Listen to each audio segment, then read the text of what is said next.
Hey, dear listeners, Brother Head here. Quick introduction before I get going with this episode.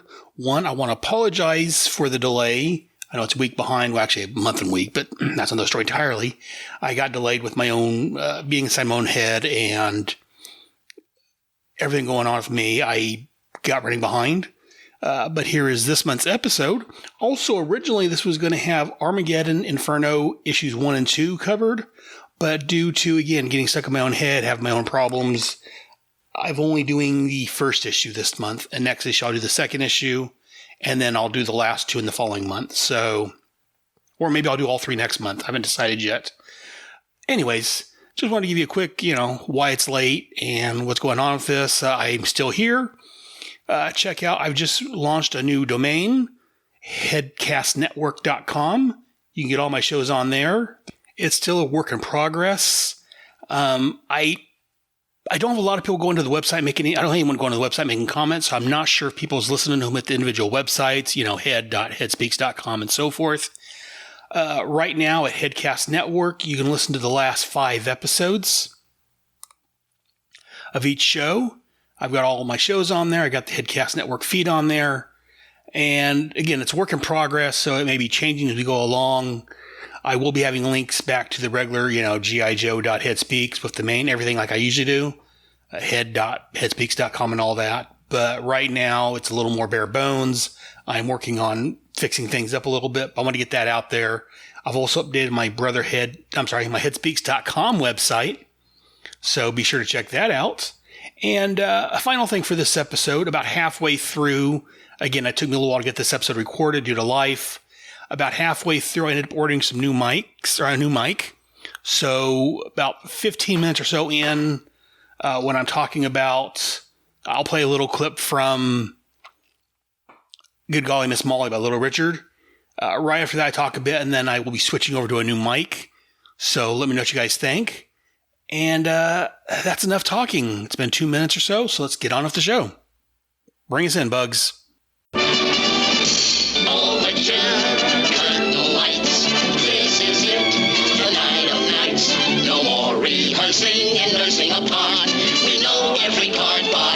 Hello there, true believers. This is Head Speaks, a proud member of the Headcast Network family of shows. As usual, I am your host, Aaron Moss, aka Head. This is my mostly monthly Headcast, where I talk about comics, movies, role-playing games, TV shows, and anything else geeky that I want. So sit back and enjoy the ride. Let's begin. What heights will hit? On with the show, this is it. Welcome, dear listeners, to episode 55 of Head Speaks. This time out, I'm bringing you What's in Head's Long Box as I start on the next Armageddon miniseries, Armageddon Inferno. We're going to look at issues 1 and 2 this time. And that's probably it. So let's go ahead and move on to that. Roll the bumper.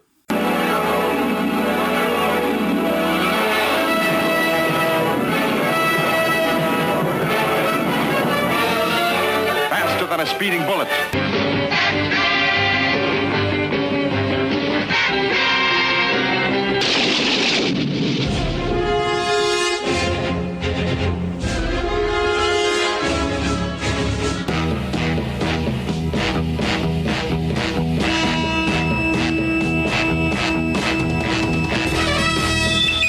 In the great hall of the Justice League, Spider-Man and his amazing friends. the Justice League of America versus the Legion of Doom. This is What's in Head's Long Box. Dedicated to truth, justice, and peace for all mankind. The world's greatest super friends. As I talked about in my intro, this month we're going to start looking at Armageddon, Inferno, issues 1 and 2. Before I get started, I would want to say thanks to Mike's Amazing World of Comics, which is at www.mike'samazingworld.com for all this information. Mike's is a great site for us podcasters. So the first issue, of course, we're going to look at Armageddon Inferno number 1. The cover date was April of 1992. The on-sale date was February the 25th, 1992. The cover price was $1. The title of this issue is called Seeds of Doom.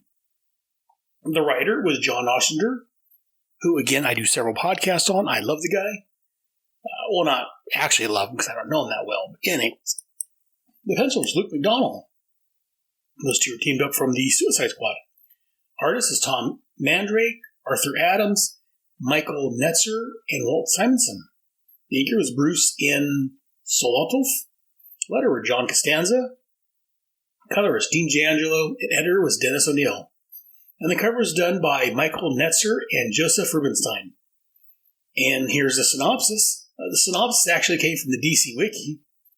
Wave Rider flies through the time stream when he feels a sharp stabbing pain, which tells him that someone or thing is ripping the time stream.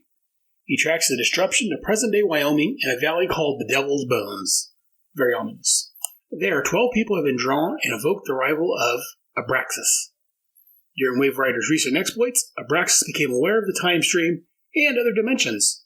He found he could exert subconscious influence on certain individuals, thus coordinating the events of his own summons. Unfortunately, the summons was only enough to allow him to contact, but not entry to this dimension. Wave Rider attempts to intervene, but Abraxas manages to capture him. Abraxas then offers the 12 a chance to rule by his side as he conquers the dimension by giving him their souls, an offer to which they agree. Abraxas takes the souls, merges them with bits of his own power, and hocus pocus returns them thereby transforming them into superpowered agents called the Daemon. He tells them that in order to fully enter the dimension, the Daemon must construct 4 giant bodies called simulacra in 4 different points of time. He divides the Daemon into 4 groups of 3 in order to build/protect these simulacra. Wave Rider manages to escape Abraxas' bonds and identifies the 4 eras. Using his ability to read possible futures, he is able to identify which arrows he can pluck from their respective points in time in order to combat the Daemon and simulacra without harming the normal flow of time. In the far future, beyond Wave Rider and the Legion of Superheroes, he can send Flash, Martian Manhunter, Power Girl, Superman, Troya, and Wonder Woman. In the midst of World War II, he is confined, due to the Spear of Destiny's influence, to use existing soldiers like the members of Easy Company and the Losers, augmented with Hungarian Hawkman and Hawkwoman. In prehistory, Wave Rider can assemble Enemy Ace, Guy Gardner, Lobo, Orion, and Starfire. And in the recent past, more than likely August 21st, 1991, he sends Batman, Creeper, Firestorm, Spectre, and Ultra Boy. These heroes fight members of the Daemon, the husk-like zombies of people from the time period, and ultimately the Simulacrum. But these efforts are futile as the Simulacrum is successfully built and processed by a portion of Abraxas' consciousness. And I'm going to have to learn how to say Simulacrum a little better because I know over in G.I. Joe that's going to start coming up pretty soon. I got a little bit, a little bit here is going to start coming up.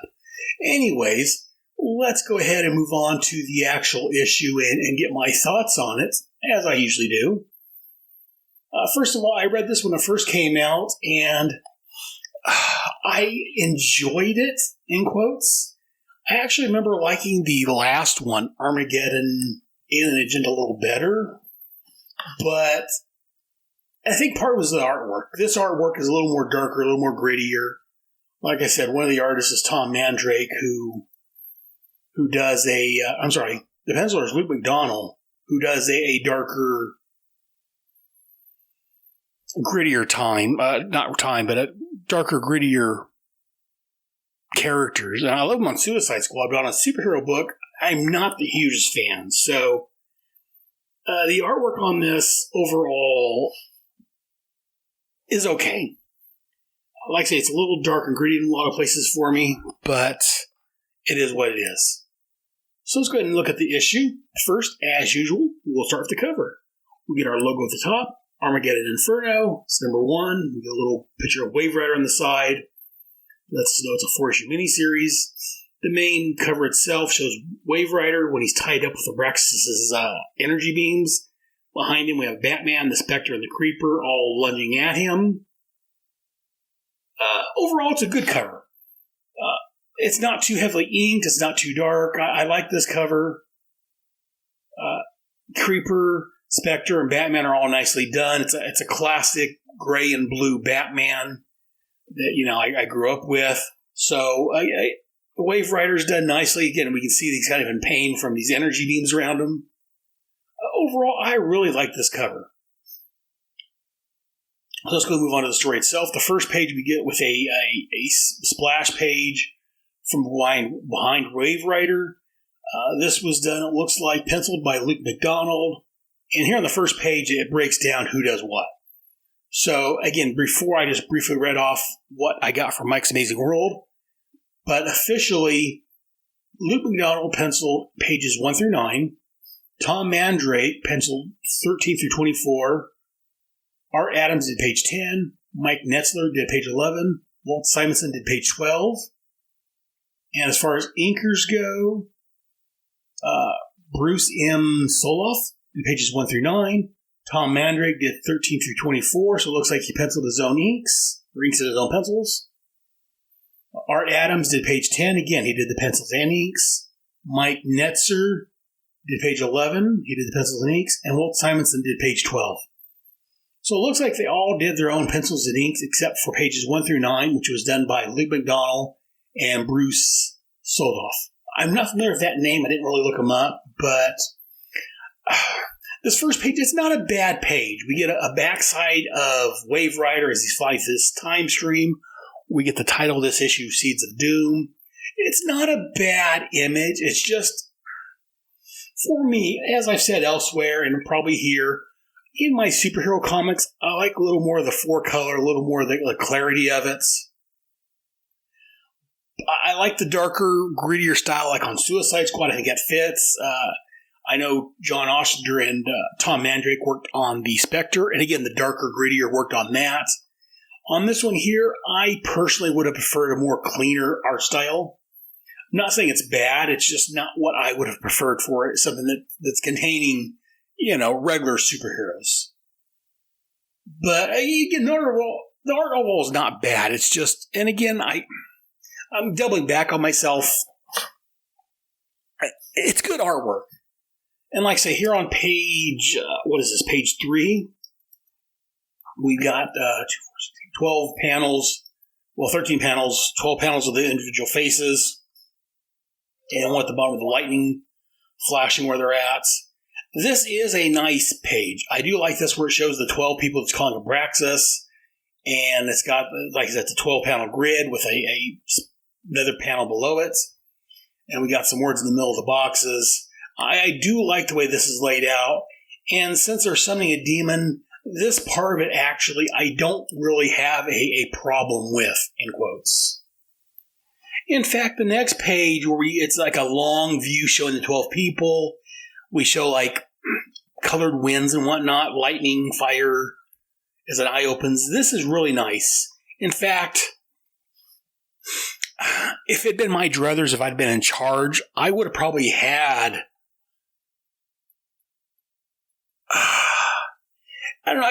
Personally, I probably would have had Luke McDonald do these pages with the demon coming, and I probably would have assigned some of the more superhero pages to a more clear-cut superhero artist, if you will. I know Walt Simonson's did a lot, but again, I'm this may be blasphemy, but I'm not a huge fan of a lot of Walt's work, except for in certain titles, because again, he can be a bit darker and grittier also. So.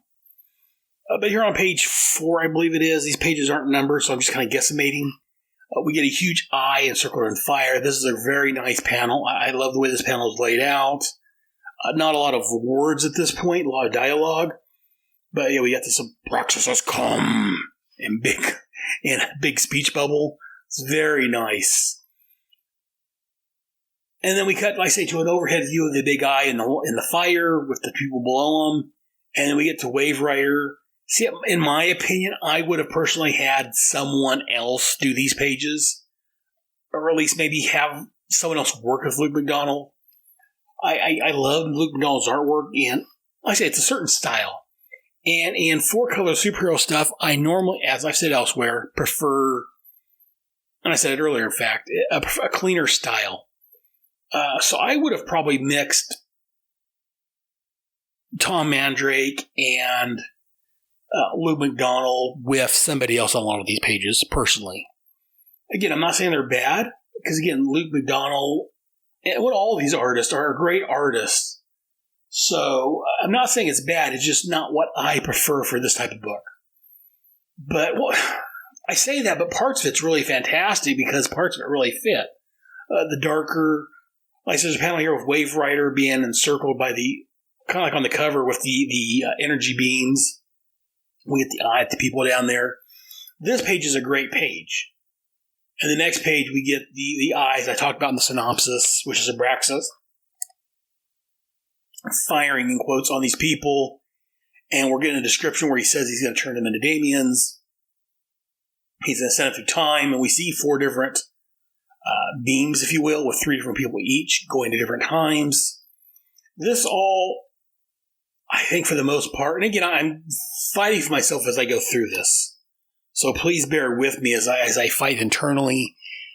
And since I'm podcasting, it's coming out externally over whether I like it or not. Because again, I've got mixed feelings. Because some of it's really fantastic. And some of it, well, it's good artwork. Again, it's not quite what I look for with a superhero book. So, again, I have mixed feelings on this one. And I know a lot of people weren't happy with these Armageddon miniseries. The last one, like I said, I talked about. I asked several of my fellow podcasters, and no one wanted to talk to me about it or talk with me about it. This one here, a few more people were a little more interested, but no one had time when I got to it. So, but like I said, this one here, it's not quite as, I'm going to say in quotes, disliked, mainly because this series brings back eventually the Justice Society of America, which a lot of people love. I enjoy them too, but I don't have the love that a lot of people do, but I enjoy the Justice Society of America. So, that's why I think this book here gets less hate, I guess is the best word, than a lot of the other books, or the other series that came out right before this one. So, back to this book, though. So again, we get Wave Rider. He's caught in energy beams. He's thinking, are we Abraxas? Are the limits to your power? Perhaps while your attention is focused elsewhere, I can break free as he busts free of the bonds that held him, and he flies off. And again, the next few pages shows Wave Rider in the time stream trying to... He's finding out where the beams have went, and he is trying to find heroes that he can use that's not going to mess up the time stream. He's born from different times. And then here on page, I think it's page 10, we get a shot of we got Martian Manhunter, Wonder Woman, Troya, The Flash, which I believe is the Wally West Flash, Superman, and Power Girl. And he's talking about he's into the future, beyond the one that created me, a time when the Legion of Superheroes lie dormant. Into this time I can call the following. And he talked about he's called Superman, Wonder Woman, Troya, Flash, Power Girl, and Martian Manhunter. It's as great assemblage of powers as seen in any era. Will they be enough to stop Abraxas? And again, so the next couple pages, we see him calling the heroes he's going to be calling. The next page, we see him calling forth the Sergeant Rock and the Losers, along with the Thingarian Hawkman and Hawkwoman. This is the post-crisis Hawkman and Hawkwoman, where they got the metal wings. Again, he said that World War II, he can only do very little because the Spear of Destiny. The Spear of Destiny is what Hitler had back in the JSA comics and focus on pre-crisis. This is what kept heroes, what they used to say they kept heroes out of World War II. Because all the superheroes, World War II rolled around, people were like, why don't the heroes go in and stop it? The writers came up with the Spear of Destiny, which is the spear that, if I'm not mistaken, pierced the side of Christ when he was hung on the cross. It was a node of power. Hitler had it, and that stopped superpowered people from coming over to Europe and fighting in World War II. So apparently the Spear of Destiny not only affects superheroes, it can also affect cosmic beings like Wave Rider. The next page we see Starfire, Guy Gardner, Enemy Ace, Lobo, and Orion. Again, Orion is from the New Gods. I'm hit or miss with them. Lobo, I really like at times. I really liked him for a while. In fact, here on the top corner, we get a signature by Walt Simonson, it looks like. Guy Gardner is a Green Lantern. Enemy Ace, he's from World War II, I want to say. And we get Starfire, who was, they said they took her from the early days of the New Titans. They said New Titans. I wonder if he means the New Teen Titans? Because this was probably about around the time that the New Titans came out. I'm not sure. I'll have to look and see. Anyways, but yeah, we show this group of heroes. And then the last page we show of this little section, he talks about how he's calling forth Jonah, who used to be called Ultra Boy at the Legion of Superheroes. If I'm not mistaken, Ultra Boy was kind of like a Superman type character, in quotes, but he could only use one power at a time. And from his earlier years, he takes Firestorm, and he pulls the Creeper, and he pulls Batman. He says if you can find him, he'd like to use the Spectre. Because again, the Spectre is, God's wrath or God's vengeance. I forget offhand. But again, Firestorm shows up, and as I've said before, Firestorm is one of my two favorite characters. I love Firestorm, so I'm happy that he shows up. So we cut and we see present-day Gotham City, where Batman swoops down and talks to Commissioner Gordon, and Commissioner Gordon has an aura around him, which lets us know that someone's possessing him. And as Batman comes down, Gordon's like, "Hello, Batman, glad you could come." And Batman's right away like, "You're not Commissioner Gordon. Who are you? Why'd you like the bat signal?" And then Wave Rider shows himself, and he's like, how'd you know I wasn't Gordon? He's like, "There's a nimbus about you. Gordon tends not to glow." He's also given up smoking, because Gordon was standing there smoking a cigar. And this was the point where, in the early 90s, smoking, I'm trying to watch how I say it, because I don't want to say it the wrong way. Smoking's always been bad, but people have, in the 90s, really came down on smoking, and people were kind of upset that superheroes were smoking, like, not even heroes, but people like Gordon and James Gordon and Wolverine and other characters were smoking. They said, "Oh, that's a bad precedent for kids." So they gave, I'm not mistaken, by this point they gave Jim Gordon a heart attack because of the smoking. They haven't given it up. So that's another reason Batman knew that this wasn't that Gordon he knew. I don't know why Wave Rider would have realized this, but we'll roll with it.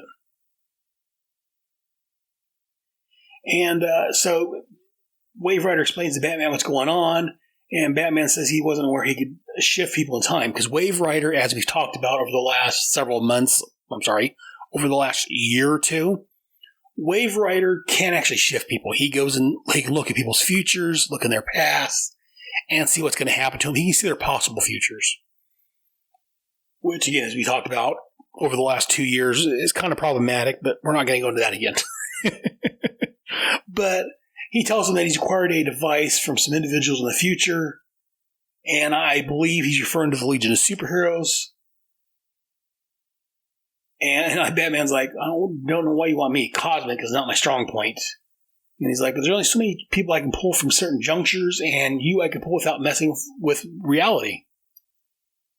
I like this. Batman's like, "When you put it that way, how can I refuse?" So we take him somewhere else where he meets the Creeper from the recent past. As I talked about in the synopsis, several different places recognize this as probably August the 21st of 1991 as what was going on here. Looking at it, this was, they were in Moscow. It was on the night after the recent coup. Tried to throw out Gorbachev. And again, I like this because, again, Batman came from our present. And he was sent back to the recent past. He was sent back to August of 1991. So it was about a year prior. Not even quite a year. So again, Batman says that, let me see real quick. I think that, because he's talking about how they're in Moscow, and he read reports of how rock bands try to keep the spirits up. And he's like, "I think that's good golly Miss Molly. Strange, isn't it? think Little Richard had a hand in bringing down communism.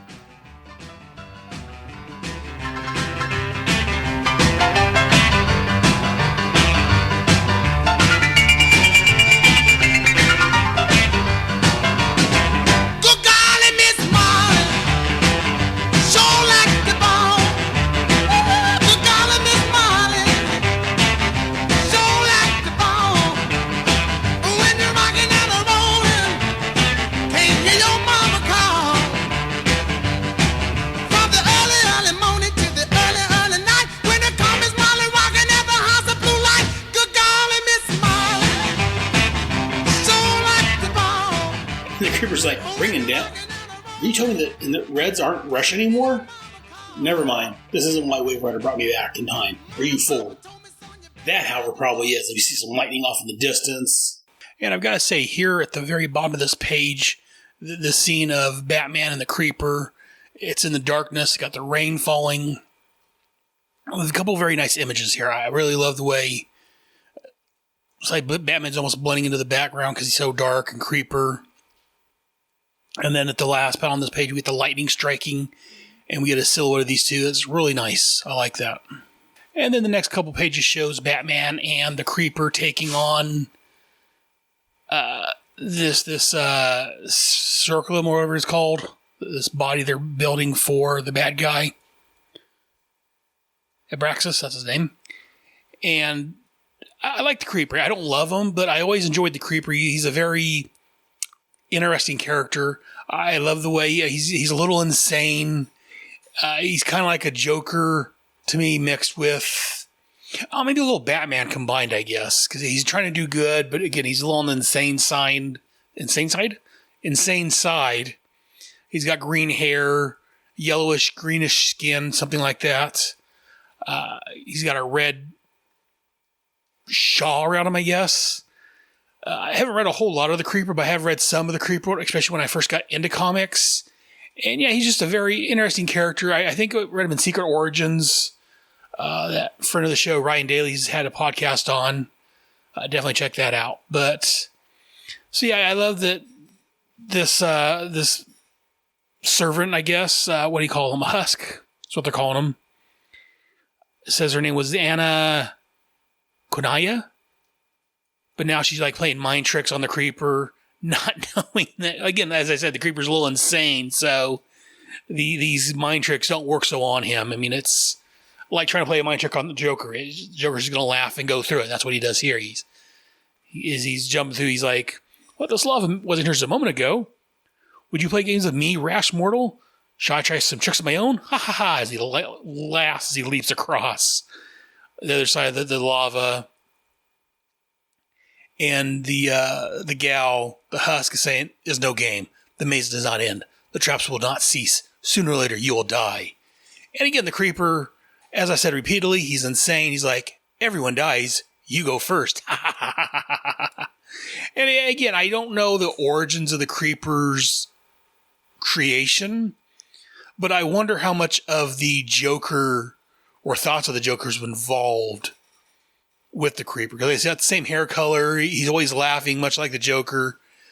It looks very much like a Joker, not necessarily wannabe, but a Joker-inspired character to me. I'd be curious when they came up with the Creeper, how the decisions were made to make him like he is. It's interesting. And they're back outside of Batman, and we have Ultra Boy from the Legion of Superheroes. He's not in a costume, so I think this may be from the 5 year later run, possibly. Yeah, I think the 5 year later Legion was running at this time, so this was when the Legion of Superheroes comic was a darker comic. It was more, like I said, there wasn't a lot of superhero costumes in it. They were regular costumes. They went by the real names. In fact, when Batman meets him, Ultra Boy's like, "Batman, this is your era then?" And Batman hasn't met him, so he's like, "You have the advantage of me, friend." And Ultra Boy's like, "The name's Jonah. I used to be called Ultra Boy. I'm with the Legion of Superheroes in a couple of centuries in the future." And he said some guy with electric hair, who we know was Wave Rider, told him that his future was, he was in a future that no longer was to be, and that he was needed in the past. So, again, yeah, the Legion of Superheroes was, as I said, was a very darker book at this time. It was very much drawn like this. A lot of blacks, a lot of heavy inks. So I think Jonah at this point fits in well. And yes, his name is Jonah. Sounds like Jonah. And if I'm not mistaken, I believe his origin is tied into a cosmic whale or something like that, if I'm not mistaken. I'm pretty sure that it's very much of a biblical reference. In fact, again, that's who I am. I had to look it up and see, because I knew it was something about a whale, a space whale or something, because I remember Jonah and a whale. But yeah, according to the Wikipedia on him, he gained his powers when the vehicle he was flying through outer space in was swallowed by an ultra-energy beast, aka space whale, exposing radiation while inside. And again, his real name, as I said, is derived from the biblical figure Jonah, who was swallowed by a large fish, often interpreted to be a whale. So yeah, I don't remember where I first heard that at, but I did remember that his name was tied into, and I never caught that when I first started reading the Legion of Superheroes. It was sometime after that I caught somewhere it was pointed out to me that, because I didn't know his origins, I found out he's swallowed by a space whale, and that was the biblical reference there. So I just think, again, I enjoyed this version of the Legion of Superheroes, even though I'm more of a four-color superhero person. I did enjoy what I think it was Giffen was doing on this book. And again, so if you're not familiar with Legion of Superheroes or Ultra Boy, he picks Batman up and flies off with him, and Batman's like, "You can fly?" And this, we get a little bit of exposition explaining his powers. He says he can only use one energy. He uses energy on one power at a time: speed, strength, invulnerability. So Ultra Boy is kind of like a Superman, but he's very limited. Unlike Superman, who can use, flying and strength and heat vision, all this at the same time, Jonah can only use one or the other. He can only pick one of his powers to use at a certain time, which, it can make him very vulnerable, because if he's flying or using his speed or something, he's not invulnerable. So he's an interesting character, which is actually used in the story right here on this next page. Here at the bottom, they're being blasted by one of these husks, and he says, again, we get a little exposition out of this. He's like, "Gotta switch to invulnerability," as he gets blasted. So he's flying, and he gets blasted before he gets switched to invulnerability, so he gets taken out. And as Batman goes falling, we turn the page, and Batman is saved by one of the greatest superheroes created. Firestorm shows up. Firestorm flies down, grabs Batman, and Batman notices that from the looks of him, it's before he became a fire elemental. As I've talked about before on this show, Firestorm is one of my favorite heroes. He was created by Jerry Conway, and around the 50s or so of his own book, I believe it was, Jerry kind of started running out of steam. The book was on a downward downward angle. And so they brought John Ostrander on board to liven cells up, to make some changes. And that's when John brought in, I think it was John Ostrander, they brought in Mikhail Arkin, the Russian, and made him become part of Firestorm. And then he revealed he was the fire elemental and all those changes. So this takes place right before that. This is the Firestorm I love. He's got the puffy sleeves. He's the younger, he's still an adult looking body, but he looks younger than he does after he becomes the fire elemental and joins up with Mikhail, because he's taller and thinner, and he looks a little different. But again, I love the costume of Firestorm. You can tell where he's flying because he's got his fiery hair streaks in the background, kind of like Starfire over the Titans. I'm just crazy, but I love the puffy sleeves on him. And again, we get a little more about Firestorm. Batman tells Firestorm what he needs to do. And we hear Firestorm again. If you're not familiar with him, listen to more of my show. I've talked about him. No. Firestorm is two people. He's a young kid at this point. He's a college student, I believe, named Ronnie Raymond, who merges with a professor, Professor Stein. And Ronnie's control of the body. Professor Stein is the mindscape, if you will. And he helps Ronnie out. So Ronnie talks to him out loud. So a lot of people think he's crazy half the time because he's having half a conversation. And we see that here. Because he's like, what's the scam, Batman? And Batman's like, get the guy with the burning hands and then destroy the circle. Well, I can't say that word anyways. And then so he's blasting the fire guy. And Ronnie's like, come on, Professor, it'll be a snap. Who's getting cocky? So, again, I like when we see Professor Stein and him, they're talking back and forth. But I also like seeing sometimes where just Ronnie's into the conversation. And you're just kind of filling in what Professor Stein's actually saying. I think that's interesting. And it shows how other people around Firestorm, sees him and views him and hears him when he talks. And again, here at the bottom, again, these pages aren't numbered, which I hate. I think it's bottom of page 20, it looks like. As Firestorm is blasting the Circulum guy. Really butchering that word. We get Batman and Jonah again back down the ground. And again, Batman. This is the Batman I love. I like it, but I don't care as much for the darker, the Batman all in black like they've been doing in the movies and they've done in more recent times. This is the Batman with the gray costume, the blue cape. This is the classic Batman. And I love he's crouched here and he's got his cape furled in front of him. And Jonah's sitting there behind him. There's a lot of shadows and we see mystery creature guys coming up towards Batman. It's like, Jonah's like, glad to see you survived, Batman. Batman's like, yes, but we're not getting the job done. And I get the feeling we're running out of time, but not Husk. And then we had our next appearance in this book, which is a Spectre. Again, the Spectre at one time was the wrath of God, the vengeance of God, something. I think it was the vengeance of God. And again, he shows up in the background. We get a huge head of the Spectre. Be of good faith. You do not fight alone. And the Spectre shows up. He's very much of a cosmic being. And Jonah's never met the Spectre. He's like, is that Abraxas? Who's the main bad guy? Batman's like, that's the Spectre. That just slipped heavily in our favor. And so we get the Spectre fighting the Husk. Because again, the Spectre is very cosmic, very powerful. So the Spectre, again, he takes on the main Husk, while Batman, Firestorm, and Ultra Boy fights the other creatures. And again, I like Firestorm to be brighter. I like his book. When I say it was a brighter, more four-color, again, in quotes. But I like the way they're doing it here. On this page here where they're all fighting, there's not a lot of detail on Firestorm, but there's enough that you know who it is. We get Batman again in the darkness and the shadows where he lives. This is a great scene here that these guys fighting, the creepers hitting one of the shadow demons going, tag! And all of a sudden, Abraxas is like, well done, my demon. The task is completed. The time is ripe. The battle is consummated. Abraxas has come. And Firestorm, again, Firestorm is a younger guy in this adult body. He's like, Batman, are we in trouble? And as Batman's fighting these creatures, he's like, yes. Continued. And again, I love this last panel here of Abraxas rising up, Spectre firing upon him.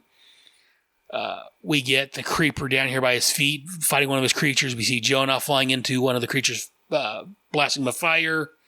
We get the back of Firestorm. And again, if this was an introduction of Firestorm, it wouldn't be that great because we're not seeing the front of him. But it's great that he's flying away looking at Abraxas like, Batman, are we in trouble? And Batman's just like, yes. And that's where the issue ends. He had a great drawing of Batman here. Like I said, Armageddon 2001 overall, I had some problems with. But, and then the what was it? The Alien Armageddon, the next series, it wasn't bad. This one here, I don't remember a lot about it other than, as I said, the JSA returning. But I'm enjoying it so far. So it is what it is. I like what I'm seeing. And I can't wait till next month to read the next issue. But that's going to do it for this time. As I said earlier in the show, this one's going to be a shorter episode just because I ran out of time and what have you. So we're going to go and end this right here.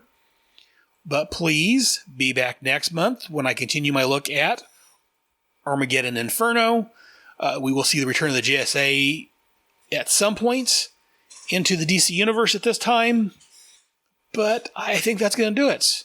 Remember, everyone, until next month, Ed has spoken.